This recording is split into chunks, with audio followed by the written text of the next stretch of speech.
Quando a gente usa a expressão crise de ansiedade, né, ou crise de pânico, a gente costuma associar essa expressão ao transtorno do pânico, né, que é aquela crise, né, aquele pico de ansiedade ou de medo que a pessoa experimenta numa situação qualquer, né, não necessariamente numa situação social, e que se caracteriza, né, basicamente por sintomas fisiológicos de ansiedade muito intensos. Então a pessoa ela experimenta palpitação, sudorese, tontura, sensação de desmaio e assim por diante. Tudo bem?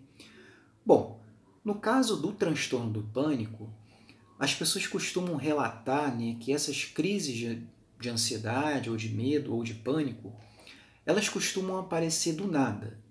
Ou seja, não há um motivo aparente ou um gatilho específico que dispara esses sintomas ou essa crise de ansiedade.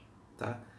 E essas pessoas, elas costumam ter muito receio, né, muito medo dessas próprias sensações de ansiedade, mas num sentido de que essas sensações elas podem levar à morte ou, de alguma maneira, a pessoa enlouquecer ou perder os sentidos ou alguma coisa do gênero.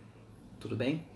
Bom, então reparem que no caso de pessoas com transtorno do pânico, não há um receio ou uma preocupação desses sintomas eles se mostrarem visíveis para outras pessoas, ou seja, das outras pessoas perceberem que a pessoa está ansiosa e uma preocupação de o que o outro vai pensar me vendo dessa forma.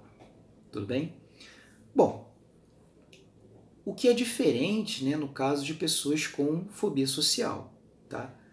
Agora, quando a gente utiliza a palavra crise, né, a gente geralmente está se referindo a uma experiência muito intensa de ansiedade que se dá de maneira pontual, tudo bem?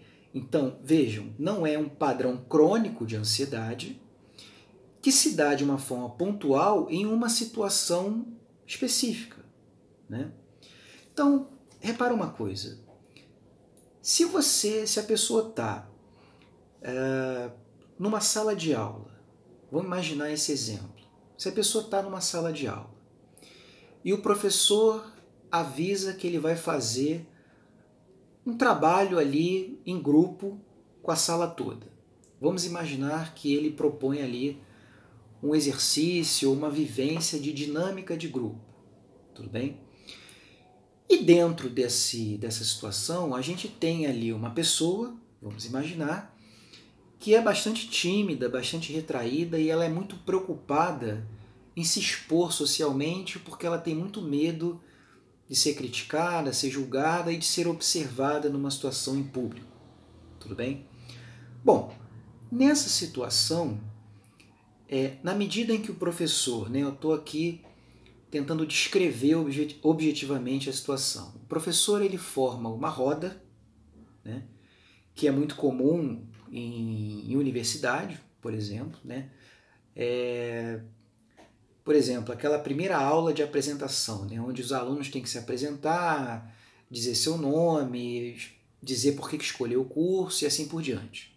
E aí o professor ele organiza a sala numa roda e aí cada pessoa da roda ela tem que fazer essa apresentação, né? Dizer o nome, idade, por que escolheu o curso e assim por diante.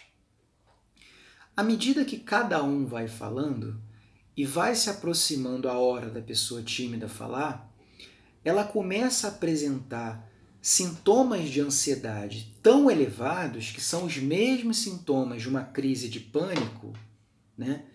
Que a gente pode aí sim dizer que é uma crise de ansiedade social. Né? Por que crise de ansiedade social? Porque vejam, esses sintomas todos da crise de pânico, eles aparecem num contexto de avaliação social.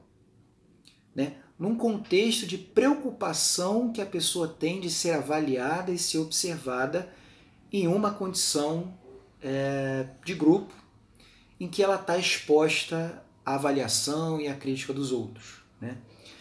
de forma que esses sintomas eles podem aparecer de forma tão intensa que a pessoa pode de fato passar mal, travar e num nível extremo ela chegar até a desmaiar, por exemplo.